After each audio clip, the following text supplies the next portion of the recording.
નસવાડીની એક એવી શાળા જ્યાં ફક્ત એક જ બાળક ભણે છે અને હવે તે પણ કેટલાક સમયથી શાળાએ આવતું નથી, જેથી આ શાળા બાળકો વગર સુમસામ ભાસી રહી છે।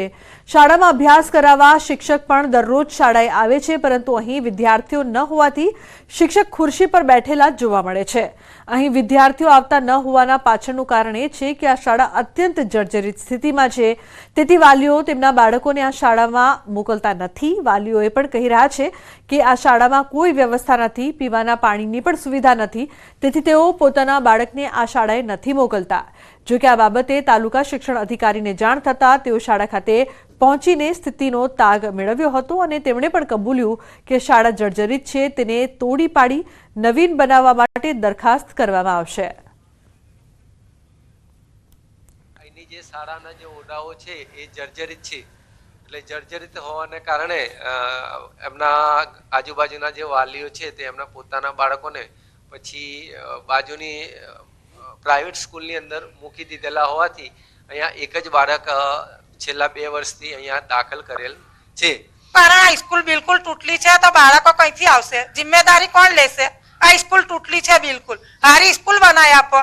કોઈ સુવિધા જ નથી, નથી પાણીની સુવિધા કે નથી પેશાબ પાણીની સુવિધા, કશું સુવિધા જ નથી સ્કૂલમાં મુકતા અહીંયા આગળ, અને કોઈ સુવિધા બાળકોને છે જ નહીં। અહીંયા આગળ અહીં રમે કૂદે ને જતા રહે બાળકોને, કોઈ જાતની એમની પરવા નથી કે બાળક આ કેમ બહાર નીકળ્યું છે ગેટના, ને સાફ સફાઈ બી નથી ને ગંદકી બહુ છે। સ્કૂલ છે ને નવેસરથી બીજી બને તો સારું અમારા માટે, અને છોકરા તો થશે સર, પણ એમાં કે છોકરા સ્કૂલ નવી બનશે તો જ થશે, કારણ કે કોઈ બી છોકરું મૂકવા તૈયાર નથી હાલમાં, પડી જાય એવી પોઝિશન છે। એટલે બાળકની સંખ્યા એક જ છે અને શિક્ષકોનું એકમ 2 છે, પણ એક બેને કામગીરી અર્થે અહીંયા કુકાવડી પ્રાથમિક શાળામાં મૂકેલા છે।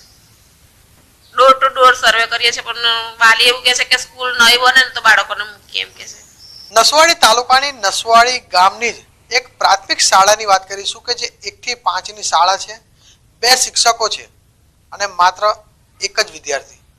જી હા, આ હકીકત છે। આપણે તસવીર બતાવવા માંગીશું કે આ એ જ શાળા છે કે જે શાળાની અંદર માત્ર એક જ વિદ્યાર્થી આવે છે અને તે પણ છેલ્લા બીજા સત્રથી ગેરહાજર છે।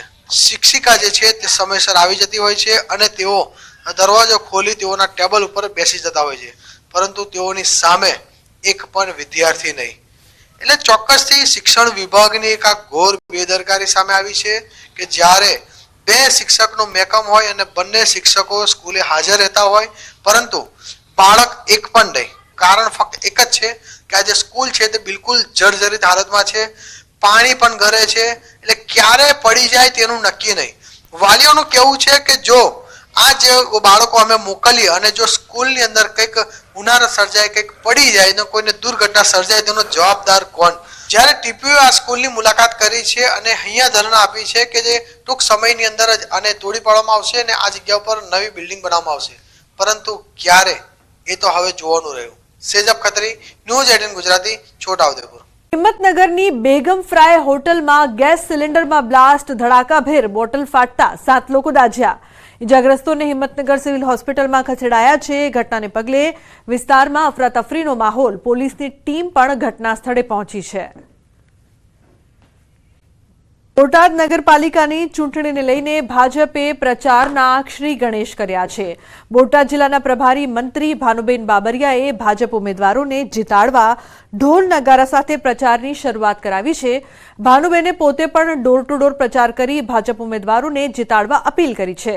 કેબિનેટ મંત્રીની હાજરીમાં પ્રચારની શરૂઆત થતાં કાર્યકરો અને આગેવાનોમાં ઉત્સાહ જોવા મળ્યો અને જીતનો વિશ્વાસ વ્યક્ત કર્યો। બોટાદ પાલિકાની 44માંથી 34 બેઠકો પર ચૂંટણી યોજાશે। 10 બેઠક ચૂંટણી પહેલા જ ભાજપના ફાળે બિનહરીફ જાહેર થઈ ચૂકી છે। આદિવાસી સમાજના લોકો પર અભદ્ર ટિપ્પણી કરનાર યુવક સામે કાર્યવાહી કરવાની માંગ કરાઈ છે। સોશિયલ મીડિયામાં આઈડી બનાવીને આદિવાસી સમાજની બહેન દીકરીઓ પર અભદ્ર ટિપ્પણી કરનાર લોકો સામે કાર્યવાહી માટે માંગ કરાઈ છે। મિસ્ટર વનરાજ ઠાકોર 305 નામની આઈડી પર યુવક વિડીયો બનાવીને આદિવાસી સમાજ પર અભદ્ર ટિપ્પણી કરતો હતો। સમસ્ત આદિવાસી સમાજ પરિવાર દ્વારા કડકમાં કડક સજા અને એટ્રોસિટી દાખલ કરવાની માંગ કરવામાં આવી છે।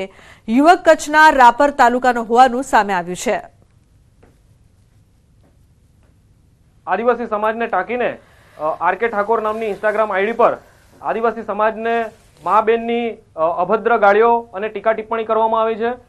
તેથી આ જે આર.કે. ઠાકોર અને વનરાજ ઠાકોર નામની જે ઇન્સ્ટાગ્રામ આઈડી છે તેના વિડીયો સમગ્ર ઇન્સ્ટાગ્રામ અને સોશિયલ મીડિયા પર ફરી રહ્યા છે અને આ બે વ્યક્તિઓએ સમાજનું અપમાન કર્યું હોવાના કારણે તાત્કાલિક ધોરણે આ લોકોને કડકમાં કડક કાર્યવાહી કરવામાં આવે એવી પ્રશાસનને રજૂઆત કરી છે।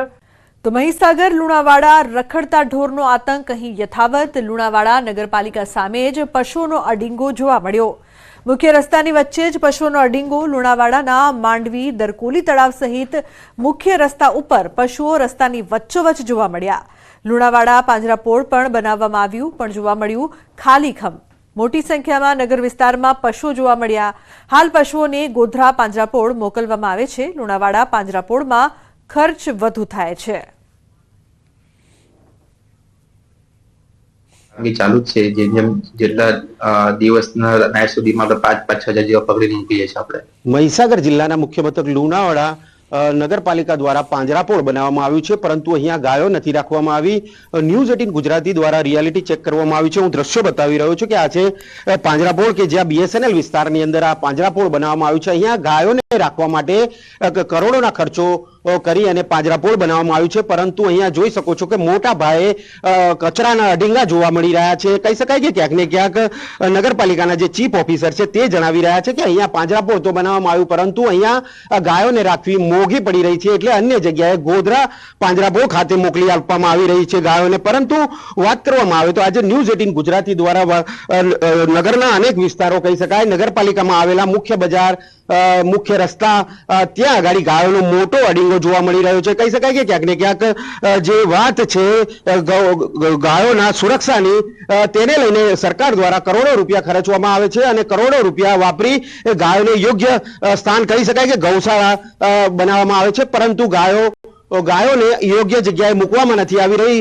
કહી શકાય કે અત્યારે પણ ન્યૂઝ 18ના કેમેરાની અંદર કેદ થયેલી ગાયો આપણે સ્પષ્ટ જોવાઈ રહી છે કે અનેક વિસ્તારો નગરના કહી શકાય ત્યાં આગળ ગાયો અડીંગો જમાઈને બેઠી છે ત્યારે જે પશુઓ છે તેમના દ્વારા અનેક જે લોકો છે તેમને પણ ઈજાઓ પહોંચાડવામાં આવી છે। અનેક ઈજાઓને લઈને ગંભીર ઈજાઓ થઈ છે અને ગંભીર ઈજાઓના કારણે અન્ય વિસ્તાર કહી શકાય લુણાવાડાથી બહાર અન્ય વિસ્તારો સુધી રિફર પર કરવા પડી રહ્યા છે પરંતુ જે તંત્ર છે તે હજુ સુધી કોઈ પણ વાતને સાંભળતું નથી તેવા દ્રશ્યો અહીંયા જોવા મળી રહ્યા છે। ત્યારે અનેક રજૂઆત બાદ પણ જે ગાયો પશુઓની સ્થિતિ છે તેની તે રહેવા પામી છે ત્યારે જે પાંજરાપોળ બનાવવામાં આવ્યું છે તે પણ અહીંયા ખાલીખમ જોવા મળી રહ્યું છે। કહેવામાં આવી રહ્યું છે કે અહીંયા એક એજન્સીને આપી અને ગાયો સીધી ગોધરા પાંજરાપોળ ખાતે મોકલી આપવામાં આવે છે તેવું સીઓ હાલ જણાવી રહ્યા છે। ત્યારે આ જે પશુઓનો ત્રાસ છે તે ક્યારે ઓછો થશે તે પણ એક સવાલ અહીંયા ઊભો થઈ રહ્યો છે।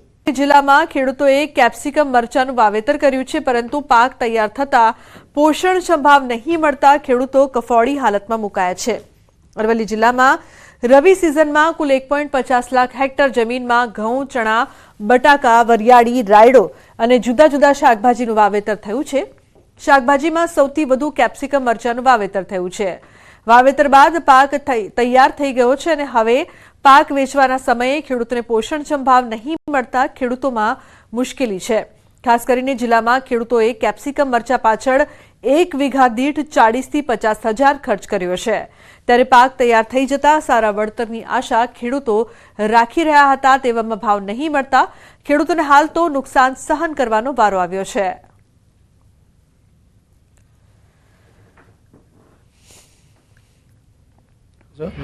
અમારા 3 વીઘા વાવેતર કરેલું છે તો એ વ્યાસ રાખું છું ખર્ચો નીકળી જાય તો સારું। ગયા વર્ષે ભાવ સારો હતો 40 થી 45 રૂપિયા એટલે આ વર્ષે શું થયું કે ભાવ સારો હોવાને ગયા વર્ષે ભાવ સારો હતો એટલે આ વર્ષે વાવેતર વધી ગયું। વાવેતર વધવાથી ભાવ બહુ ઓછું થઈ ગયું છે 10 થી 15 રૂપિયા ભાવ ચાલે છે। લગભગ મેં ખર્ચો વીઘા દીઠ 50,000 રૂપિયા કર્યો છે હજુ ખર્ચો નીકળ્યો નથી। આશા છે કે મારો ખર્ચો બધો નીકળી જાય। અરવલ્લી જિલ્લામાં ચાલુ વર્ષે કેપ્સિકમ મરચાનું વ્યાપક વાવેતર થયું છે। વાવેતર વધવાના કારણે તેના જે ભાવો છે તે ગગડી ગયા છે. દ્રશ્યો બતાવીશ કે 3 વીઘા જમીનમાં જે પ્રકારે ખેતી કરવામાં આવી છે તેમાં મરચાનો પાક મબલકતો દેખાઈ રહ્યો છે, પરંતુ વીઘા દીઠ 40 થી 50 હજારનો ખર્ચ જે ખેડૂતે કર્યો છે તે ખર્ચ હવે નથી નીકળ્યો. તેનું એકમાત્ર કારણ છે કે ગત વર્ષમાં જે 40 થી 45 રૂપિયા 1 કિલોએ જે વેચાણ કરવામાં આવ્યું હતું તેના જે ભાવ ગગડીને માત્ર 10 અને 15 રૂપિયા સુધીનો ભાવ પહોંચ્યો છે 1 કિલોનો. આપ આ દ્રશ્યોમાં જોઈ શકો છો કે લીલાછમ દેખાતા જે કેપ્સિકમ મરચા છે તેની માંગ તો છે, પરંતુ વાવેતર વધવાના કારણે ભાવો ગગડ્યા છે. તેના કારણે ખેડૂતોને જે નફો થતો હતો તે નફો હવે દેખાતો નથી, કારણ કે વાવેતર વધ્યું છે અને વાવેતર સામે જે પ્રકારે જથ્થો બજારમાં ઉપલબ્ધ હોવાના કારણે ક્યાંક ને ક્યાંક ભાવ ગગડી રહ્યા છે. બનાસકાંઠાના સરહદી વિસ્તારની નર્મદા કેનાલમાં ગાબડા પડવાનો સિલસિલો યથાવત છે. થરાદની ભોરલ માઇનોર કેનાલમાં પડ્યું 10 ફૂટનું ગાબડું.